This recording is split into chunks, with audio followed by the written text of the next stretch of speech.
अस्त व्यस्त भीड़ से बाहर निकलना।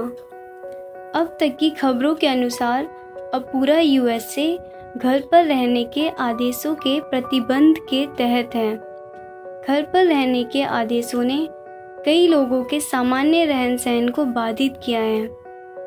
कुछ लोग जो हमेशा व्यस्त रहते थे, उनके पास अचानक बहुत खाली समय है और करने के लिए कुछ नहीं है, इसलिए वे चिंता की स्थिति में पड़ गए हैं।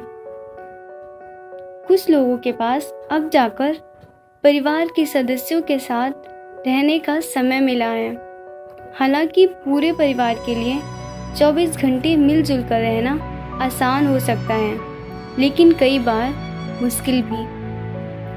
लोगों के जीवन में इस बड़े बदलाव ने सभी को अपने जीवन के मूल्यों और प्राथमिकताओं का पुनः मूल्यांकन करने पर मजबूर किया है।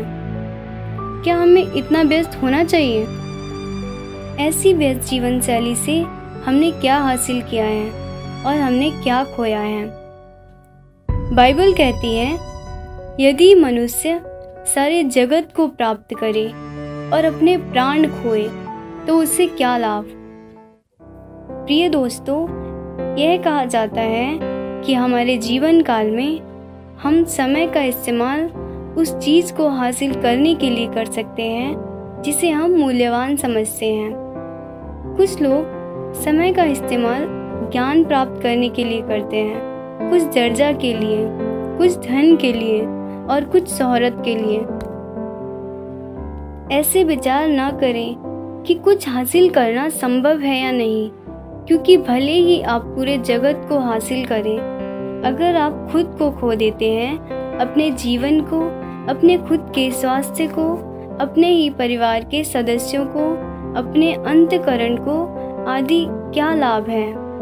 जब इस दुनिया हमारे जीवन को नष्ट करने और खा जाने के लिए एक व्यस्त सारणी और चिंता का उपयोग करता है, परमेश्वर हमें जीवन देने के लिए तैयार है।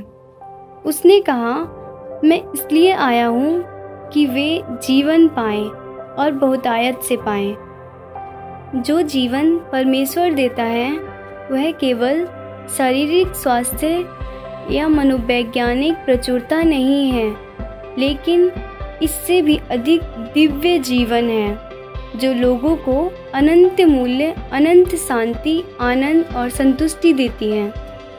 प्रिय दोस्तों, इस अशांत और अस्थिर समय में हम वास्तव में चाहते हैं कि आप परमेश्वर का जीवन प्राप्त करें, एक ऐसा जीवन जो कभी असफल नहीं होता,